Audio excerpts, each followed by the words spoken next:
Students, welcome to scholar जिला। मैं Tausif sir. आज के वीडियो में हम सीखेंगे accounting transactions of foreign currency, जिसको हम लोग फॉरेन एक्सचेंज भी बोलते हैं। पिछले वीडियो में हमने उसका कुछ बेसिक्स, उसके इंट्रोडक्शन देखे थे। अगर आप लोगों ने वो नहीं देखा है तो आपसे रिक्वेस्ट है कि वो देख लीजिए, क्योंकि उससे आपका बेस अच्छा हो जाएगा। एक मैंने आपसे रिक्वेस्ट की थी कि फर्स्ट एक पेज, मतलब आप जो चैप्टर शुरू करोगे तो एक पेज छोड़ के रखना, ताकि नई नई जो चीज़ें आप लोग को मिलेगी वहाँ पे आप उसको नोट डाउन कर लेना, और फिर ताकि जब वापस रिवाइज करने जाओगे तो आप लोग उसको, मतलब जब वापस चैप्टर करने जाओगे तो पहले फर्स्ट पेज को रिवाइज कर लिया करो, ताकि आप लोग को समझ जाएगा कि चैप्टर में क्या क्या नई नई चीज़ें, इंपॉर्टेंट पॉइंट्स थे। तो आप लोग को चैप्टर समझने में बहुत आसानी होगी, और जो नई चीज़ें रहेगी वो भी आप लोग को पता चल जाएगा कि ये चीज़, ये टॉपिक में हम लोग को थी। क्योंकि आप मोस्टली क्या होता है कि जो फ्रीक्वेंटली चीज़ें आती है वो हम लोग को याद रहती हैं, जो अचानक से कोई क्वेश्चन में एक छोटा सा एडजस्टमेंट या छोटी सी पॉइंट रहती है वो हम लोग भूल जाते हैं। तो नोट डाउन करके रखोगे तो आप लोग को याद रहेगा। तो आज के वीडियो में मैं एक ऐसा क्वेश्चन लेने वाला हूँ, थोड़ा सिंपल है, फिर आगे की वीडियोस में फिर अलग अलग तरह के बहुत सारे क्वेश्चंस लूंगा। तो चलिए स्टार्ट करते हैं। क्वेश्चन आपके टेक्स्ट बुक का ही है, लेकिन अगर आप लोग का टेक्स्ट बुक नहीं है, कोई और बोर्ड के हैं आप लोग, या कोई और इंस्टीट्यूट से पढ़ रहे हैं, तो उससे कोई प्रॉब्लम नहीं है। मैं स्क्रीन पे फ्लैश कर देता हूँ क्वेश्चन, आप लोग वहां से देख सकते हैं। चलिए हम लोग क्वेश्चन स्टार्ट करते हैं। नई नई चीजें जो आएगी मैं क्वेश्चन जैसे जैसे आतेगा वैसे वैसे बताते रहूँगा, क्योंकि कैसा सब एक साथ बता देता था मैं अगर फर्स्ट लेक्चर में ही, तो पूरी जम्बलिंग हो जाती थी आप लोग को। तो इसलिए मैं जैसे जैसे आता जाएगा वैसे आप लोग नोट डाउन करते हैं ना, स्टार्टिंग के पेज जो आपने छोड़ के रखे वहाँ पे नोट डाउन कर लेना, ठीक है ना, और क्वेश्चन में भी कर लेना सॉल्व करने पे। तो चलिए, और ये भी रखिए कि वीडियो ध्यान से देखिए कीजिए, एंड तक देखिए कीजिए, और डिस्ट्रैक्शन हटा के देखा करो, ताकि आप लोग को पूरा क्लियरली समझ में आए। कोशिश मेरी ये है कि जितना ज्यादा हो सके उतने ज्यादा लेक्चर्स पोस्ट करो। चलिए स्टार्ट करते हैं। Smita limited of Mumbai sold good worth $10 lakh. Question आप लोग स्क्रीन पे देख सकते हैं। स्मिता लिमिटेड है जो मुंबई की, उसने गुड सोल्ड किया है। कितने का सोल्ड किया है? 10 लाख का। To Barak limited of America, America का कोई कस्टमर उसको कंपनी उसको सोल्ड किया है। 31 January 2014 amounts were received from Barak limited as follows. और अमाउंट जो उससे मिला है वो एज फॉलोस, मतलब पहला जो अमाउंट मिला है एक फैब को मिला, एक फैब को मिला है $4 लाख। उसके बाद मिला है 1 मार्च को $1 लाख, फिर 30 मार्च को मिला है $5 लाख, मतलब पूरे पेमेंट आ गया है। फिर नीचे हम लोग को दिया हुआ है कि हम लोग जो बुक्स ऑफ अकाउंट क्लोज करते हैं 31 मार्च को हर साल पे। एक्सचेंज रेट $1 का दिया हुआ है, कितना है? 61 अलग अलग डेट का दिया हुआ है। फिर 5 जनरल एंट्री हम लोग को करने बोला है 31 मार्च 2014। क्लियर है? तो जनरल एंट्रीज पास करने बोला है, एकदम सिंपल है। कुछ मैं आप लोग को एक छोटी सी वर्किंग बताऊंगा, वो वर्किंग के बेस पे आप लोग पूरा क्वेश्चन सॉल्व कर सकते हैं। फिर आपको टेक्स्ट बुक, मतलब जो क्वेश्चन की जरूरत नहीं पड़ेगी। वर्किंग कैसा बनाना मैं आप लोग को बता देता हूँ। वो वर्किंग आप लोग हर क्वेश्चन में यूज कर सकते हो एक पर्टिकुलर कस्टमर के लिए, मतलब बोलते हैं ना, एक ही कंपनी से जब आप डील कर रहे हो तो उसके लिए सिंपल एक वर्किंग बनाओ। दूसरा, अगर 2 कंपनी दी, 3 कंपनी, तो तीनों के लिए थोड़ा अलग अलग बनाना पड़ेगा। ठीक है, तो चलिए देखते हैं, हम लोग स्टार्ट करते हैं। पहले वर्किंग, पहले आप लोग का दिया हुआ ट्रांजेक्शन कब की दी है जरा देखिए। 31 जैन को आपने क्या किया है? सेल किया। 31 जैन 2014 को आपने क्या किया है? सेल। तो आप लोग यहाँ पे सेल मेंशन कर दीजिए, ठीक है। सेल के बाद आप लोग लिखिए कितने डॉलर का आपने सेल किया है। तो डॉलर कितने का सेल है आप लोग का? देखिए $10 लाख का है, तो ये आपने मेंशन कर दिया। क्लियर है? उसके बाद यहाँ पे आप लोग लिखिए एक्सचेंज रेट। एक्सचेंज रेट कितना दिया जरा देखिए, ये डेट का 61। क्लियर है? आपके क्वेश्चन में दिया हुआ है। उसके बाद आते हैं हम लोग, उसके बाद नेक्स्ट ट्रांजैक्शन हम लोग का 1 फरवरी 2014 का है। अब सिंपल सी बात, आपने सेल करे हैं तो आप लोग को पैसा आएगा कि जाएगा? आएगा। सिंपल सी बात, आपको पैसा सामने वाला पे करेगा। कौन पे करेगा? बराक, बराबर ना। तो वैसा वहां पे लिखा हुआ भी है कि अमाउंट रिसीव्ड फ्रॉम बराक, तो दोनों तरह से आप लोग समझ सकते हो। तो हम लोग को क्या रहेगा? ये रिसिप्ट, बराबर ना। तो लिख लेता हूं मैं रिसिप्ट शॉर्ट फॉर्म में। डॉलर कितना है पहले हम लोग को? $4 लाख हम लोग को पहला पेमेंट आया है, तो मैं लिख लेता हूँ $4 लाख। एक्सचेंज रेट है उसका उस डेट का कितना है? 60। फिर नेक्स्ट एंट्री हम लोग की 1 मार्च 2014 की, वो भी रिसिप्ट है हम लोग का। डॉलर कितना है वो? 1 लाख, तो उसकी एंट्री कर लिया मैंने। एक्सचेंज रेट था उस टाइम पे 62। फिर है 30 मार्च की एंट्री है शायद 2014, वो भी रिसिप्ट है। डॉलर कितना है उस टाइम पे? 5 लाख, तो पूरा पैसा आ चुका है, बराबर है। फिर ये एंड के जो एक्सचेंज रेट हो कितना दिया हुआ है? 58। ये हो गया आप लोग का बना के वर्किंग। अब ये वर्किंग आपकी बन गई, और कुछ इन्फॉर्मेशन है क्या क्वेश्चन में देख लेने का, नहीं है तो पूरा ये हो गया। इसी के बेस पे पूरा क्वेश्चन हम लोग कर सकते हैं, जनरल एंट्री भी कर सकते हैं। जनरल एंट्री कराना मैं एक ही वीडियो बनाऊंगा, आप लोग को सारी जनरल एंट्री सीख जाएंगे, लेकिन हर वीडियो में कुछ ना कुछ नया नया चीज रहेगी, तो वो खाली आप लोग को थोड़ा ध्यान देना पड़ेगा। उसकी प्रैक्टिस करोगे तो आप लोग को एकदम सिंपल लगेगा। बहुत सिंपल चैप्टर है, लेकिन इसमें अमाउंट का कैलकुलेशन में बच्चे गलती करते हैं। जनरल एंट्रीज में गलती नहीं करते हैं, अमाउंट के कैलकुलेशन में करते हैं। लेकिन मुझे आप लोग को जो बताऊंगा इंपॉर्टेंट चीजें वो ध्यान में रखना, तो आप लोग की गलती नहीं होगी इंशाल्लाह। चलिए स्टार्ट करते हैं। आप देखिए समय पहले एंट्री है जो 31 जनवरी की है, काई की एंट्री है, सेल की। तो हम लोग को सेल एंट्री करना है। क्वेश्चन में गुड्स बोला है ना, देखो वहां पे लिखा था क्या नाम था, Smita limited Mumbai sold goods worth rupees. तो गुड्स है, तो गुड्स है तो हम लोग सेल वर्ड यूज कर सकते हैं। मैंने आप लोग को पहले बताया था कि हम लोग जो दो वर्ड यूज करते हैं सेल और परचेस, वो कब यूज करते हैं, गुड्स के टाइम पे, ठीक है ना, तो याद रखना। अब जनरल एंट्री क्या करना है, यहां पे आप लोग लिख लेंगे in the books of Smita limited, नीचे लिखेंगे जर्नल एंट्रीज। क्लियर है, आप लोग को पता है डेट, पर्टिकुलर्स, डेबिट और क्रेडिट। कोई कोई एलएफ बनाता है, लेकिन अभी ये चैप्टर में आप लोग को एलएफ की कॉलम नहीं दिया हुआ है, तो नहीं बनाइए, कोई फर्क नहीं पड़ता है। चलिए डेट में क्या लिखेंगे हम लोग, 31 मार्च 2014। काई की एंट्री है सेल। सेल मतलब आपका इनकम, और इनकम कहां पे आती है, क्रेडिट, गोल्डन पढ़ने का, debit all expense and losses, credit all income and gain. तो सेल क्या है आप लोग का, इनकम। तो कहां पे आएगा सेल, क्रेडिट में। तो लिख लीजिए टू सेल, हमेशा याद रखिएगा सेल्स कहां पे आएगा आप लोग का, क्रेडिट में आएगा, क्योंकि वो इनकम होती है। उसका दूसरा मेन कॉन्सेप्ट अलग है, लेकिन मैं अभी आपको कंफ्यूज नहीं कर रहा हूं, पिछले लेक्चर में थोड़ा बहुत आप लोग को बताया था मैंने। ठीक है, मैंने सेल्स लिख लिया, सेल्स क्रेडिट में लिखा, तो सिंपल सी बात है किसको सेल किया है, बराक को। तो वो कहां पे आ जाएगा, डेबिट में आ जाएगा, अपोजिट में आ जाएगा। तो डेबिट में लिख लेंगे हम लोग बराक लिमिटेड अकाउंट। क्लियर है, यहां पे मेंशन करते थे हम लोग ऐसा डॉट डाल के, क्या, डेबिट, बराबर है। अब यहां पे हम लोग क्या खींच देंगे, नरेशन के लिए लाइन खींच देंगे, लाइन खींच दो, नरेशन लिखता हूं बाद में। अब अमाउंट कैसे लिखना है, अमाउंट एकदम सिंपल है, कितना है, 10 लाख का सेल्स है, कितने का डॉलर के हिसाब से, 61 के हिसाब से। हम लोग कैलकुलेटर यूज सकते हैं, मल्टीप्लाई करेंगे तो हो जाएगा 6 करोड़ 10 लाख, 6 करोड़ 10 लाख।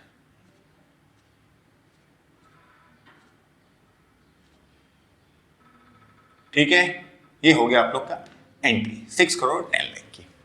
नरेशन क्या लिखना है, एकदम सिंपल, जो क्वेश्चन में आप लोग ने मतलब जो सोचे ना वही नरेशन लिखने का, टेंशन नहीं लेने का नरेशन के लिए। नरेशन लिख दोगे तो मार्क्स कट नहीं करेगा, नहीं लिखो तो मार्क्स कट करता है एग्जामिनर, तो लिख दिया करो जो आप लोग को जैसे समझता है। क्या लिखेंगे हम लोग, बीइंग से स्टार्ट करते हैं, being goods sold to Barak, बराबर ना। क्या करें हमने, बी गुड्स सोल्ड करें किसको, बराक को। बराक लिमिटेड लिखा है, लिमिटेड भी लिख सकते हो, ऐसा कोई प्रॉब्लम नहीं है, लिख दिए, बराबर ना। और क्या लिखने का, कि हम लोगों ने कैसा अमाउंट निकाले, 10 लाख जो था डॉलर्स, बराबर ना, उसको मल्टीप्लाई किससे करें हम लोग ने, 61 से करें। ये हो गया आप लोग का नरेशन, मेंशन हो गया, फिनिश, टेंशन लेने की जरूरत नहीं है। ये हो गया सेल, मतलब इसकी एंट्री हो गई। नेक्स्ट एंट्री का की है रिसिप्ट, पैसा आया। पैसा आया तो डेबिट में क्या लिखते हैं हम लोग, बैंक। पैसा आता है तो बैंक डेबिट में रहता है, जाता है तो बैंक कहां पे रहता है, क्रेडिट में रहता है, बराबर ना। कैश या बैंक रहता है, लेकिन दोनों सेम रहता है। लेकिन अभी आपको पता है कि फॉरेन एक्सचेंज ट्रांजैक्शन बैंक के जरिए होता है, कैश के जरिए होता नहीं है, तो हम लोग क्या यूज करेंगे, बैंक। तो सिंपल सी बात है, पैसा आप लोग का आएगा तो डेबिट में क्या लिखोगे आप लोग, बैंक अकाउंट। डेट क्या है उसकी, 1 फरवरी 2014। पैसा आया, आपने क्या लिख दिए, बैंक, डेबिट में लिख दिए। टू, बराबर ना, किसने दिया पैसा वो देखने का हम लोग को। लेकिन मैंने बताया था आप लोग को, अगर याद नहीं है तो चलो आज वापस रिपीट करता हूं। क्या बताया था कि जब भी आप पैसा लोगे या दोगे तो आप लोगों को क्या निकालना पड़ेगा, फॉरेन एक्सचेंज फ्लक्चुएशन। क्योंकि आप दूसरे कंट्री से ट्रांजेक्शन कर रहे हो, तो दूसरी कंट्री से ट्रांजेक्शन करो तो जिस टाइम पे बेचे थे उस टाइम पे एक्सचेंज रेट, डॉलर का रेट अलग हो सकता है, अभी क्या हो सकता है, अलग हो सकता है। इसलिए हम लोग को कंपैरिजन करके पता करना पड़ता है कि हम लोग का फायदा हो रहा है कि नुकसान। अब थोड़ा सा दिमाग लगाएंगे तो एकदम क्लियर लगेगा। देखो कैसा दिमाग लगाने का, ऐसा पढ़ने का, बेचे थे, बेचे थे, कितने में बेचे थे, 61 में, ऐसा पढ़ने का। क्या बेचे थे, कितने में, 61 में। पैसा मिला, ये रिसीव है ना हम लोग को, पैसा हिंदी में पढ़ने का, अपनी लैंग्वेज जो भी आपको समझ में आती है। पैसा मिला, कितना मिला, 60 मिला। बेचे कितने में थे, 61 में, पैसा कितना मिला, 60। तो मतलब आप लोग को क्या होगा, कंपेयर करोगे तो लॉस हो गया। और कितने का लॉस हो गया? $1 पे $1 का लॉस हो गया आप लोग को। बराबर है? क्लियर सबको? कैसा पढ़ने का? बेचे थे 61 में, पैसा मिला, रिसीव है ना आप लोग को, पैसा मिला कितना? 60, तो मतलब $1 कम मिला आप लोग को, तो आप लोग का क्या है? लॉस। तो लिख दिया मैंने ₹1 का लॉस। बराबर है? और लॉस आप लोग को पता है कहां पे आता है? डेबिट में, तो डेबिट में लिख दीजिए। लेकिन क्या अकाउंट बनाते हैं आप लोग को याद होगा, तो उसको बोलते हैं हम लोग फॉरेन एक्सचेंज फ्लक्चुएशन अकाउंट। बराबर है? याद है सबको? यस। अभी अगले से मैं क्या लिखूंगा? उसको शॉर्ट फॉर्म में लिखूंगा FEF, लेकिन आप लोग शॉर्ट फॉर्म मत यूज करना, आप लोग फुल फॉर्म में ही लिखना एग्जाम में, ठीक है ना? टू क्या लिखेंगे हम लोग? अब सिंपल सी बात है, जो ट्रांजेक्शन था किसका हुआ था, किसके जरिए हुआ है, किसने पैसे दिए है, उसका नाम अपोजिट में, तो बराक लिमिटेड। अगर गोल्डन रूल के हिसाब से देखेंगे तो बराक एक क्या बोलते हैं? पर्सनल अकाउंट है, और debit receiver, debit the receiver, credit the giver. अभी बराक क्या हमारे लिए? गिवर है, क्योंकि वो पैसे दे रहे हैं ना, तो इसलिए क्रेडिट में लिख दिए। टेंशन लेने का, बैंक डेबिट में आ गया तो बराक किधर आएगा? क्रेडिट में आएगा। एक चीज का बारे में सोच लेंगे, दूसरा अपोजिट आ जाएगा। जैसे सेल्स हम लोगों ने सोचे, सेल्स कहाँ पे आता है? क्रेडिट में, तो सिंपल सी बात है, किसको सेल्स करता है? वो अपोजिट में आ जाएगा, वो डेबिट में आ जाएगा। पैसा मिला तो बैंक कहाँ पे आता है? डेबिट में, तो सिंपल सी बात है, सामने वाला कहाँ पे आ जाएगा? उसके अपोजिट में। बैंक डेबिट में है तो सामने वाला कहाँ पे रहेगा? क्रेडिट में, तो वो लिख दिए। गोल्डन रूल अप्लाई करना तो वो भी कर सकते हो, आपकी मर्जी है, ठीक है? क्लियर है क्या? चलिए आगे बढ़ते हैं। आगे बढ़ेंगे तो हम लोग देखेंगे अभी नेक्स्ट, अमाउंट लिखने में सब बच्चे लोग को टेंशन आता है। किस में टेंशन आता है? अमाउंट। सर अमाउंट क्या लिखें? ये तो समझ गया, जनरलिटी तो बहुत इजी लग रही है, मजा आ रहा है, लेकिन अमाउंट लिखने में टेंशन। जरा भी टेंशन लेने का, जो चीज बता रहा हूं ध्यान रखो। देखो पैसा कितना मिला है आप लोग को?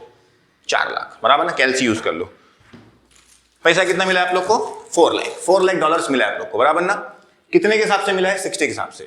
तो आप लोग मल्टीप्लाई कर लो, 4 लाख इंटू 60, बराबर ना? तो हो जाएगा 2,40,00,000, बराबर है? 2,40,00,000 से आप लोग को मिला है, तो मिलेगा आप लोग को कहाँ मिलेगा? अकाउंट में मिलेगा, तो लिख दीजिए 2,40,00,000 अकाउंट में, मतलब बैंक में, बराबर है? क्लियर सबको? ये हो गया आप लोग का 2,40,00,000, आपने लिख दिए बैंक में। अब नेक्स्ट क्या लिखने का? नेक्स्ट लिखने का FEF, फॉरेन एक्सचेंज फ्लक्चुएशन लिखने का। क्या लिखने का? FEF का अमाउंट लिखने का। FEF का अमाउंट कितना पैसा मिला आप लोग को? 4 लाख। लॉस कितना हुआ? 1। तो FEF मतलब आपका प्रॉफिट या तो लॉस होता है, बराबर ना? अभी लॉस था इसलिए डेबिट में है, अगर प्रॉफिट होगा तो FEF कहां पे रहेगा? क्रेडिट में रहेगा। अकाउंट सेम ही रहने वाला है। तो 4 लाख इंटू 1, तो कितना होता है? 4 लाख। तो FEF में कितना लिख देंगे आप लोग? 4 लाख। ये लिख दिया आपने 4 लाख रुपीस, बराबर है? अब आप लोग को क्या लिखना है? क्रेडिट का अमाउंट लिखना है। सिंपल सी बात है, डेबिट में 2,44,00,000 है और क्रेडिट में कुछ भी नहीं है, तो पूरा के पूरा क्रेडिट में बैलेंस आ जाएगा। कितना आ जाएगा? 2,44,00,000। ये हो गया आप लोग का फिनिश। नरेशन क्या लिखना है? एकदम सिंपल, जो आप लोगों ने सोचे वही नरेशन लिखना है, मतलब जो आप लोगों ने बोल के लिखे, बीइंग पेमेंट, बराबर ना? या being amount received from Barak limited. हम लोग को क्या हुआ? पेमेंट रिसीव हुआ। किससे रिसीव हुआ? बराक लिमिटेड से, बराबर है? एकदम सिंपल सा काम, जो हमने वहां पे लिखे वही उधर मेंशन करें, थोड़ा सा अंग्रेजी यूज करना है, बराबर है? चलिए अब आगे आप लोग मेंशन कर लोगे कि आप लोग को कितना पैसा मिला है? $4 लाख, बराबर ना? तो यहाँ पे मैं लिखता हूँ $4 लाख इंटू कितना? 60 के हिसाब से, तो यहाँ पे 60, बराबर है? कॉमा, फिर एक और चीज लिखने का, वहां पे मेंशन करने का, ये शॉर्ट फॉर्म में यहाँ पे चल जाएगा, FEF। क्या मेंशन करने का? FEF में भी कितना करे आपने? वहां पे कितना था? $4 लाख इंटू 1, ये मेंशन कर देने का, तो उसको समझ जाएगा कि आपने कैसे कैसे कैलकुलेशन किए हो, उसको टेंशन नहीं आएगा एग्जामिनर को। तो ये हो गया आप लोग का एंट्री नंबर 2। जब भी पैसा आएगा या पैसा जाएगा तो आप लोगों को क्या निकालना पड़ेगा? FEF, foreign exchange fluctuation, profit हुआ के लॉस हुआ। चलिए अगली एंट्री 1 मार्च कई की है, रिसीव की है, तो आप लोगों को क्या निकालना पड़ेगा? पैसा आया तो आप लोग यहाँ पे पैसा आना या तो जाना, रिसिप्ट या तो पेमेंट, तो दोनों टाइम पे क्या निकालना है आप लोग को? प्रॉफिट या तो लॉस। तो कैसा निकालते? कंपेयर करने का, पढ़ने का। कैसा पढ़ने का? सेल किया कितने में? 61 में। बेचा था हमने 61 में, पैसा आया कितने में? 62 में, मतलब ₹1 ज्यादा मिला हम लोग को। तो हम लोग का क्या है? इसको इससे कंपेयर करें तो क्या मिल गया हम लोग को? ₹1 का प्रॉफिट मिल गया। 61 में बेचे थे, पेमेंट आया जो हम लोग को रिसीव हुआ वो कितने में होगा? 62 में, ₹1 ज्यादा मिल गया ना, तो प्रॉफिट है। बस जनरल एंट्री करो, 1 मार्च 2014, 1 मार्च 2014। कई की एंट्री है, रिसिप्ट की एंट्री, मतलब पैसा आप लोग को मिल रहा है, तो डेबिट में क्या रहेगा, बैंक, बराबर है। आप लोग का क्या है यहाँ पे, प्रॉफिट है, तो क्रेडिट में दो चीजें रहेगी, एक तो सिंपल सी बात है, ये तो रह गई बराक लिमिटेड, और दूसरा क्या रहेगा 2FEF, शॉर्ट फॉर्म नहीं यूज करना, मैं लिख रहा हूँ कहीं तुम लोग मतलब ताकि टाइम वेस्ट नहीं हो, FEF, फॉरेन एक्सचेंज फ्लक्चुएशन, पूरा लिखना, क्लियर है। चलिए अब अमाउंट लिखने में टेंशन लेने का, मैंने क्या सीखा था आप लोग को कैसा करने का, पहले कितना मिला 1 लाख, किसके हिसाब से मिला 62 के हिसाब से, तो 1 लाख इंटू 62 कितना होता है 62 लाख, तो आप वो कहाँ पे लिख दोगे, बैंक में, बराबर है, ये मैंने लिख दिया बैंक में 62 लाख, बराबर है क्या। चलिए आगे बढ़ते हैं हम लोग, उसके बाद क्या लिखने का, FEF बताया था मैंने, पहले बैंक लिखने का फिर क्या लिखने का FEF, 1 लाख इंटू कितना प्रॉफिट हुआ है 1, तो 1 लाख इंटू 1 कितना होता है 1 लाख, तो यहाँ पे लिख लीजिए आप लोग FEF में 1 लाख, FEF में आ गया 1 लाख, बराबर है। अब क्या करने का, बैलेंस, डेबिट में 62 लाख है और क्रेडिट में कितना है 1 लाख, मतलब बैलेंस क्रेडिट में आ रहा है ना, कितना आ रहा है 61 लाख, तो वो वहां पे लिख देंगे हम लोग 61 लाख, हो गया फिनिश। अब नरेशन क्या लिखना है वो आप लोग को पता है, मैं वापस नरेशन लिखते बैठना नहीं लो, आप लोग को वही लिखना है, being amount received from Barak limited 1 lakh into 62 के हिसाब से मिला है, और FEF में कितना है 1 लाख इंटू 1, क्लियर है। चलिए आगे बढ़ते हैं, अब आगे देखते हैं, नेक्स्ट एंट्री आएगी, ये हो गया, एक एंट्री वापस से रिसिप्ट की है, तो क्या है वो डेट देखिए 30 मार्च 2014, पैसा आया तो डेबिट में क्या आ जाएगा, बैंक, ये तो श्योर है, बराबर ना। क्रेडिट में क्या रहेगा, बराक, लेकिन हम लोग का निकालना पड़ता है प्रॉफिट या तो लॉस, वो चेक करते हैं हम लोग, क्रेडिट का भी फिक्स है, बराक आएगा, बराबर ना। चलिए देखते कंपेयर करते पढ़ते, सेल किया था 61 में, बेचा था 61 में, पैसा आया कितने में 58 में, मतलब 3 रुपए कम आया हम लोग को, 61 में बेचे और पेमेंट रिसीव हो रहा है 58 में, मतलब 3 रुपए का हम लोग को क्या है, लॉस है, बराबर है।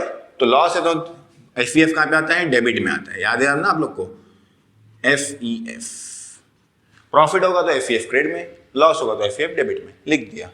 क्रेडिट का तो फिक्स था, टू क्या नाम था यहाँ पे, टू बराक लिमिटेड अकाउंट, बराबर है।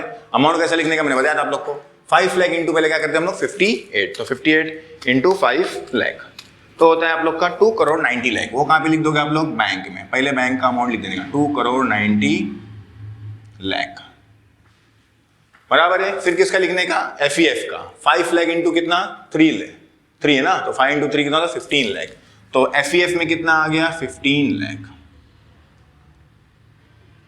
बराबर। अब दोनों को, क्योंकि दोनों डेबिट में है, क्रेडिट में कुछ है ही नहीं, पूरा का पूरा क्रेडिट बैलेंस है, तो क्रेडिट में लिख देंगे आप लोग कितना आ जाएगा 3 करोड़ 5 लाख, बराबर है।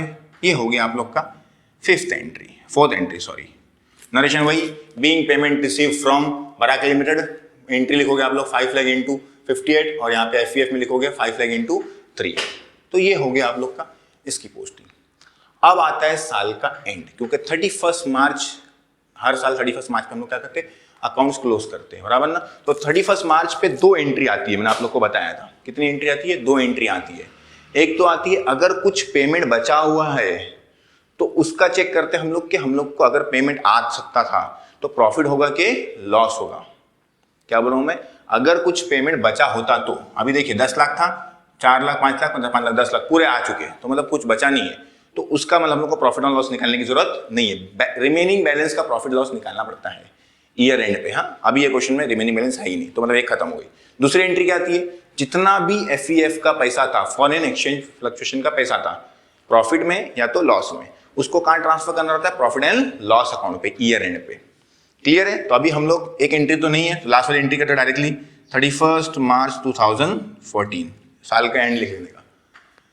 क्या एंट्री है, FEF को ट्रांसफर करना कहां पे, प्रॉफिट एंड लॉस में। अभी चेक करना पड़ेगा कि FEF का बैलेंस डेबिट है कि क्या है, क्रेडिट है। तो कैसा बताया था मैंने आप लोग को, ऐसा लिखने का, डेबिट और क्रेडिट, FEF ढूंढने का। पहले में FEF है क्या, नहीं है, दूसरे में है यस, कहां पे है, डेबिट में है, कितना है 4 लाख, लिख दिया।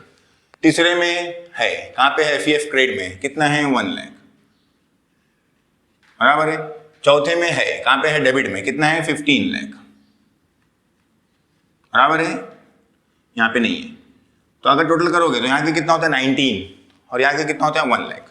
अब सिंपल सी बात है 19 और 1 दोनों अपोजिट है ना, ये डेबिट है वो क्रेडिट, तो माइनस करें तो कितना हो जाएगा 18 लाख, बराबर ना। इसका टोटल उसका टोटल क्या करना पड़ेगा, माइनस करना पड़ता है एक दूसरे से, तो माइनस कर लिया तो 18 लाख आ गया। अब 18 लाख किसका ज्यादा है, उसका नाम लिखने का, किसका ज्यादा है, डेबिट का, तो लिख देंगे डेबिट, डेबिट ज्यादा है ना। ये कैलकुलेशन किसका है, FEF फॉरेन एक्सचेंज फ्लक्चुएशन का, डेबिट में आ गया। तो मैंने बताया था डेबिट में आ गया तो FEF को डेबिट में आ गया तो कहाँ लिखेंगे, उसको क्रेडिट में लिखेंगे, तो लिख दीजिए 2FEF क्रेडिट में। डेबिट में आया ना बैलेंस तो कहाँ लिखने का उसको, क्रेडिट में। और क्या लिखने का डेबिट में, profit and loss account. FEF का पैसा प्रॉफिट एंड लॉस में ट्रांसफर करते हैं, कितना ट्रांसफर करेंगे 18 लाख, बराबर है, ये हमने लिख दिए, ये हो गया question solve. Being balance amount, being FEF amount transfer to, कहाँ लिखेंगे हम लोग, profit and loss account, narration लिख देंगे, बराबर है। ये हो गया हम लोग का क्वेश्चन सॉल्व। दूसरा तरीका अगर आप सोच सकते हो कि FEF में आप लोग को देखो 19 लाख का लॉस हुआ है, बराबर ना, यहाँ पे भी लॉस था 4 लाख का और यहाँ पे 15 लाख का, तो 15 लाख का 19 लाख का आप लोग का लॉस है और प्रॉफिट सिर्फ कितने का 1 लाख का। तो मैंने अगर मतलब बोलते ना उसको दोनों को कंसोलिडेट करोगे तो क्या हो जाएगा, मतलब 18 लाख का, इनडायरेक्टली कितना हो गया आप लोग का 18 लाख का लॉस हो गया।